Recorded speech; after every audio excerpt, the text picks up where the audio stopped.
Hello, everybody, and welcome back to the Stacey West YouTube channel. I am Ben, and of course, the Imps are away on Saturday, which means only one thing. It's time for another preview, and we're delighted to be joined by Kosi from And He Takes That Chance, a Huddersfield Town podcast. How you doing, mate? You keeping well? Yeah, good. Looking forward to the game on Saturday. Yeah, should be a good one. Yeah, absolutely. So, I mean, we were just briefly chatting off air, and I think the first thing to say is that you guys have seen it as a bit of a weird start to the season so far. You sort of mentioned first few games looked like you were going to be up there and kind of steamrolling bits of the league, and then you had a pretty poor September sort of time. And then it's picked up since then. I think looking at the stats, you've not lost since the 1st of October. Only 2 draws in that time as well. So obviously things have picked up. Has anything drastic changed, or is it just bad run of forms led into a good run? How's it been? Yeah, it's been so strange. We don't draw many games, which I think helps as well, because I don't know, you could do this maths, can't you? But I don't know, you could be, say at this stage, lost 1 but drawn 8 and won 6 or whatever, and then it kind of works out better to win and lose. It's been strange. It's obviously been a bit of a turbulent few years at Huddersfield. Struggling big time, obviously, pretty much every other year in the Championship, apart from that one bizarre season where we were kind of cheated out of that Wembley final with John Moss not doing his job in the VAR. But yeah, and then that was just so weird. If you look at the season before, just like nearly relegated. All of a sudden, Carlos Corberán performed an absolute miracle, really. But you know what? Really weird, because like some of the fans didn't even take to him then. It was, I don't say attritional football, but I couldn't believe it. It was just like, where did this come from all of a sudden? And honestly, we were so near getting into the Premier League that season, and then back to being struggling again. Carlos left us in the summer. Numerous managers got out of jail massively. The season before last with Neil Warnock, where it looked like we were done. It was an absolute miracle. And then, lo and behold, he fell out of faith, fell out of love, and yeah, we ended up coming down and bumped. So what you've got to kind of remember is there's a lot of players still involved, kind of used to getting beat, losing culture. We were going to places pretty much to hang on, scrape a draw. And all of a sudden this season's like we go down, kind of American Hun took over the start of last season and getting to grips with English football. And all of a sudden we're expected to like win games now. And like I said, it started off really, really well. We had a good win at Peterborough. But at the time, I was thinking, is that obviously it's the first game you don't know there? You'd normally think they're up there, obviously having a stinking season, and maybe the gauge, the form guide, kind of back then was a bit misleading. But blame. What I would say is like we're winning a lot of games without really kind of, you wouldn't think, wow, this looks like a team ready to go back up from the Championship. But Michael, the football always has been like that. I think for as long as I know, it's kind of solid at the back and. Kind of get you win by an odd goal and things like that as well. But he's inherited a bit of a mess, really, because I think as much as we moved a few players out, there's still a few players there, to me, that needs to go. It's going to take another transfer window, maybe even the summer, to get real Michael Duff kind of, shall I say, his kind of players in. So to see what we're doing, where we are, the League 4, I don't know if it tells you a bit more maybe about how bad League 1 is, if I'm being honest with you, rather than how great Huddersfield Town are, because all of a sudden we got in a little bit of a roll again, and then we had an absolute shocking display at Tamworth in the FA Cup. Obviously, shocks can happen, and that told you, I thought, everything you knew about us, kind of weak, soft underbelly. The goal, what a disaster, a throw in, kind of going there. And weather was terrible. And honestly, after that, I wondered which way we were going to go. I went to Crawley the week after, and we weren't very good. We should have won the game, but 2-2. And then you're thinking, wow, this could go 2 ways here. The fans weren't kind of in love with it. And then all of a sudden, out of nowhere, these W's have appeared as well. One thing I'd say is that we're very solid at the back. Take away that kind of Football League trophy thing in the midweek. Don't think no one will cry too much about that. But by and large, it's been good. And we've had a crippling injury crisis, really, as well, with a lot of players missing. And we're doing it, really, without a decent striker. So although no one's ever like, wow, that's amazing football and buzzing, kind of thing, and that as well. There's a lot of people kind of, I think, finally realising that Michael Duff's doing a great job with a lot of players that really probably don't want to be there, but he's managed to get a tune and get a culture, really. He keeps going about culture, but you had, it was real acrimonious relegation. You had a German manager coming in, basically slaughtering the players. It's the worst I've ever known in 25 years of football. And these people are still here. So, like, these guys were crucified kind of on TV. So, all of a sudden, Michael Duff's getting them. And it sounds like he's been given free rein just to kind of come in and, like, Michael, just do what you need to do. So, you know what it's like. He's very straight talking. I think that's what got the fans are really pleased with that. I think they enjoy kind of the Neil Warnock-esque kind of things. But the thing that I like is where Darren Moore kind of, I didn't get really what he was doing. Like today, you watch his press conference, I get what he's saying, and I get how we're going to play. And we kind of play how he says we're going to play on the press conference. You watch some of the other managers we've had as thinking, hey, he said we were going to do this and that's happening and stuff. So you can see the fascinating thing for us, I think, is just, are we going to end up, I thought top two are pie in the sky. I still think Birmingham, to me, I think just get way and gone then, and probably have got another spot. If I'm being brutally honest, I think we're probably only a playoff team, but I think that might change if we can just nail that striker, which is incredible. So we've got 6 strikers, including Freddie Ladapo, who has been a disaster so far. So, yeah, I mean, we're going to have to go back in for another striker. So I'd say Michael Duff's doing a great job. He's not the greatest to watch, but massive respect to have Huddersfield fourth in a bit of an up and down season. Yeah, definitely. I think it goes back to something that we say quite a bit on the podcast, is that if you can do the simple stuff right, if you can get the basics down, then anything else on top of that is well, it's just gravy, really, isn't it? Like you can, if you can get a functional football out of some, if you can get functional football out of a team that are hard to beat, then you're probably going to be, upper mid-table at worst come the end of the season. Interesting you say about the quality of League One, because I mean, obviously, Lincoln have been in League One now for quite a few seasons after spending numerous years in the doldrums, and we've gone on that bit of a rise. I think ahead of the season, we were all really concerned that this was going to be a really, really tough division this season. Do you think there's maybe a disparity in that, given that you guys have come down and you're kind of basing it on what you've seen last season to what's happening now?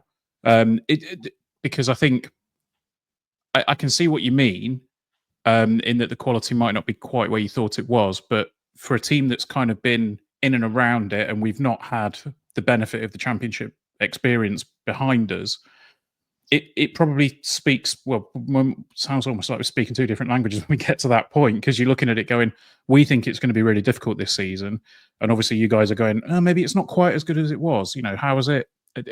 Yeah, it's a question, that, because I watch some of the Championship stuff now, and it really scares me. Obviously, if hopefully we did go up, you'd have to do a lot of recruit. I watched that Burnley game last week against Middlesbrough, and I just thought, this is like another game. This is another sport compared to what I've seen. And I just, honestly, I think, obviously, we were clinging on that Championship, and we weren't good enough. We ended up crashing through relegation, and I just look at what we've got. It sounds a bit bad now, but obviously, if fast forward it on, things might change. But Portsmouth are a good example. You obviously saw them last season. Look what they're doing now, and I think there's such a big difference in the quality. I mean, and we were, to be fair, only 2012 when we were last in, so I do remember it. And I just feel, I don't know. It's the Championship's almost like a Premier League 2, and so it's really weird now, because we've recently been in there. Back when we kind of, obviously, I don't want to mention that game 20 years ago now, but obviously when we came up that season when we did you in the playoff, and then we were kind of coming down to try and go back to the divisions. It's almost like, because it's fresh in our memory, it's making me think, I don't know if this is the joy of football that's sucking it out of me, but it's like, Christ, I won't want to come back up if we're just going to struggle again, which I think we would do with this team. So it's kind of taken away some bit of the joy, really, from it as well, where you shouldn't think that. You should think, let's get up and worry about it in May and things like that as well. And obviously we might not get up as well. The one thing I'd say is, like, I can't remember coming out of many games where I've thought, apart Mansfield last week, maybe, but even then you could nitpick. But when I've thought, wow, we played a good side, that was a good win. We played at Birmingham. We kind of went down there in last season's mode, trying to just like scrape a jaw and stuff. I was a bit disappointed with how we approached the game there. But honestly, I just think it's something. Leighton Orient, we had 9 players missing, and they were absolutely awful. We beat them, and I noticed and Wigan gave us a really good game the other week. They were pretty solid, but they were very boring. They didn't really get out of their half. And I noticed on Saturday, Wigan 0 Leighton Orient 2. So some of the stuff just doesn't make sense. But it sounds a bit disparaging, really. But it's almost like, and I exclude you out of this because I think you'll be it'll be a good game. I'm not looking forward to it. It'll be a proper contest. But it feels like to me there's like 15 teams in the division. You can just kind of win at Canton, or they're not going to cause you much trouble and that as well. And the trouble is, I think the fans as well, they kind of go in these games thinking, right, we should win, and it doesn't work like that as well. But I'd say the league position is better than some of the performances, but you can't. I suppose you've got to respect the wins kind of thing and that as well. But I watched out of Mansfield last week thinking that was a good win against a good team there, and a bit like they're very similar to like you at the moment. They kind of come out of form a little bit, but I'm not fooled because I just thought I think they'll come again. And obviously you're talking about one of your players, maybe a big player going in Jam, but I think you'll come again as well. So like if we hopefully get a win on Saturday, but whatever, I'll walk out of there probably thinking we played a good team there. Where some of the others like Bristol Rovers, they were dreadful. Honestly, they were so bad. But yeah, Northampton's kind of sprung us as well. It's a strange mindset now. The fans expecting just to win like you would do, but it's like it just doesn't work like that. So it's going to be fascinating to see what it ends up. I noticed Birmingham obviously they won last week, but they're on a bit of a slide, aren't they, at the minute? Yeah, win the league bid, and they still might, to be fair. But it sounds bad this already because there's others coming crazy. But I just think it's maybe us and Wrexham for second and Birmingham for first. Maybe it's a bit too early to say that, but I just. But we're doing it with players, mate, that a lot of town fans wouldn't want, not too bothered. There's not much love there for them because they've seen them get relegated with a lot of these players. So it's almost like, you're done in our eyes. But to be fair, it's brought a few in who have done really well. But I like Michael Duffman. I'm a big fan of his. The football isn't the best, but he's netted a lot of problems. But he speaks my language, mate, and he doesn't stand for any crap. And like there was an interview last week before one of the games where they were asking this striker, he played out wide. They were like, "Oh, did you have to get the buy-in?" He says, "I don't have to get the buy-in." He said, "If you don't want to play there, you won't be in the team." Music to my ears, mate, because for the last few years, the players have called the shots at Huddersfield, got us down, but now the boot's on the other foot. So, the fan base are warm to Michael Duff a lot. Good. No, I mean, it does help when you have that bond between, fans and management and beyond that. I mean, we'll come on to, you've obviously said, you brought in a few players over the summer. One in particular, which we will chat about in a second.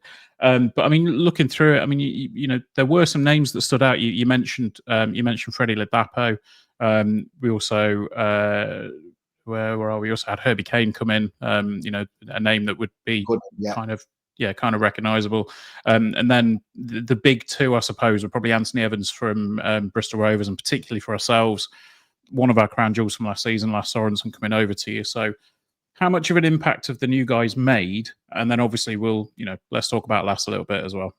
Yeah, that's a weird thing. Them two guys Sorensen definitely made an impact in the first month or so before he got injured, but Anthony Evans has barely featured, mate. He's injured now with a bruised toe, but he kind of fell out of favour with Duff. So we've hardly seen anything of him. And obviously, Bristol Rovers player of the season last season, and their fans give him a standing ovation when he came on as sub. I think it might have been his last game, to be honest with you, about a month back. But yeah, Lass Sorensen, fantastic. He was one really burst onto the scene, kind of caught our eye. Wing back, obviously Michael Duff kind of likes to play a 3-5-2, so he was, fantastic going forward. Honestly, every single goal that we seem to score in the first month or two, he were a Lass Sorensen assist as well. So I don't know if they do fantasy leagues in League One, but if you had Sorensen in there, you would have get there. And yeah, I think the fans touched him. But then all of a sudden, I think a few teams had worked us out a little bit, hence that shocking run we had in September as well. And Sorensen was targeted, and his defensive work left a lot to be desired, which I think kind of took him out of the squad. And Michael Duff, it's almost like kind of worked with him in that as well. And then he got injured, and we've not. I don't think he's far away from getting back. To be honest, he might even be on our bench on Saturday. I think he played a B team game in the week. I could be wrong, but. So, yeah, you might see him kind of warming up and down towards your way. And what kind of reception will he get? Will he get a good one, or will he? Cause it's a bit of a weird rivalry linking on. So there seems to be a bit of edge really. And I don't know if it just comes back, not even to that playoff game, but to that offside thing. I'm old enough to remember it. But it's Man, that offside. That I was hoping we're going to get through it for that without mentioning that offside. God, that was farcical. But no, I mean, in terms of Lass, if he gets anything other than an incredibly warm reception, I would be very surprised. I think the thing is, towards the end of last season, from conversations that we've had, it sounded like he was at the point where we weren't going to be able to offer him what he would have needed for a new contract. So it made sense to try and cash in on him. He only had a year left, and by the sounds of it, we got a very good fee for him. Were you surprised they were a League One team, or did you think maybe it could have gone higher? Yeah, so I think a lot of people were expecting a Championship club, to be honest. But then I think by the sounds of it, the Championship clubs that were maybe in the market for a right wing back kind of went somewhere else. So it was, where can we go that isn't going to be too damaging to us, for example. There are clubs obviously in the division with a lot of money to spend, and they may not be performing as well as they would do.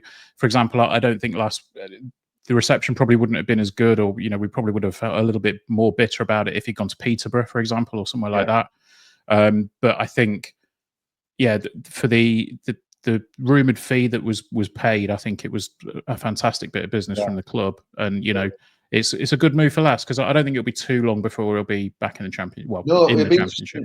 Be interesting to see where he comes back as well, because the fullbacks have kind of taken their chance, if you've pardon the pun with our podcast, but at Huddersfield. So it will be interesting. And obviously, Ali Toffolo was the last kind of fullback we got, and when we signed him, we think it's half as good as that. I mean, he was unbelievable. That. Yeah, can you stop stealing our fullbacks, please? Yeah.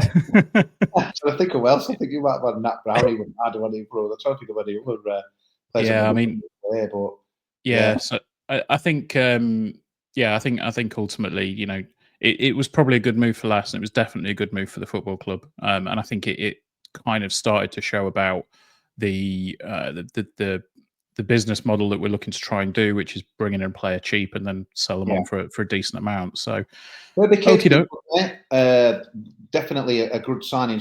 He's the only one I would say is kind of, his midfield's pretty dull. He's creative, a bit of conduct to the orchestra, and I think they've kind of got him a bit more fitter than he was at the start of the season. And if Huddersfield play well, Eddie Kane's always playing well. So he's someone with got a few injuries recently, so we're just praying that he's not going to be next one to go. But good. Obviously, a bit of someone's like a veteran. Feels like a veteran, but I think he's only 27 or something like that. He is very deceptive looking. Looks like he's 35, but So, but again, we've got the strikers all wrong, and I think we're trying to get Joe Taylor in from Luton. But whether he'd be the answer, I don't know. So it's quite surreal. You've got like 6 strikers, but I would say there's not one that you would think. Yeah, that sounds quite familiar. I mean, we at the moment, Lincoln have got 5 strikers, fit strikers, and then we've got Tyler Walker coming back. And I think it's one of those where you go, okay, well, are we in a good position? And then there's been numerous discussions around our lack of goal scoring fairly recently. I mean, if people want to check the podcast that we did a couple of weeks ago, we spoke about that. But I think there's a lot of people clamoring for Joe Taylor at Lincoln, because obviously he was here last season on loan, and he was he was superb. So whether we can utilise that relationship from last season, and obviously Mick Harford's got connections at Lincoln and all the rest of it from back in the day. So if he's still got a bit of a sway at Luton, then who knows? We might be talking about a very different game for the return leg. But okay, cool, right? Well, look, we normally wrap up the previews with a prediction. So let's have a chat about, what do you think is going to happen on Saturday? Has it been a fairly consistent lineup and strategy from Michael Duff, and do you think it's going to be enough to walk away from the game with 3 points? I think there's going to be a goal in it, to be honest with you, and that as well. I'm going to kind of think we'll edge it 2-1, but again, it wouldn't surprise me would be a draw. I'm not fooled by your form, and I think you will kind of lift the game. I'm expecting you'll bring a decent following as well. It's been many years, obviously 20 years, I think, since I think you played us in the cup, didn't you? And beat us. I remember that not too long ago.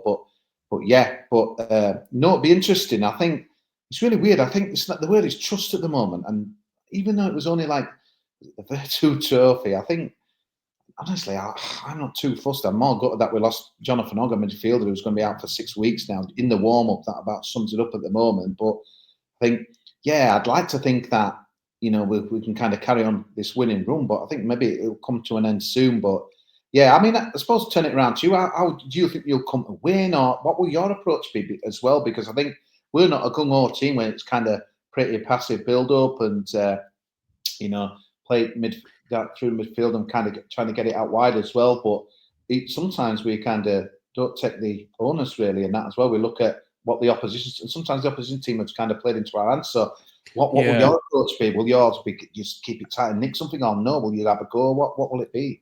So I think to be fair, like the way that we try and play football at the moment is we're happy for you to have the ball, you know, and then we will try and play the ball in your half as much as we can, or play the game in your half as much as we can.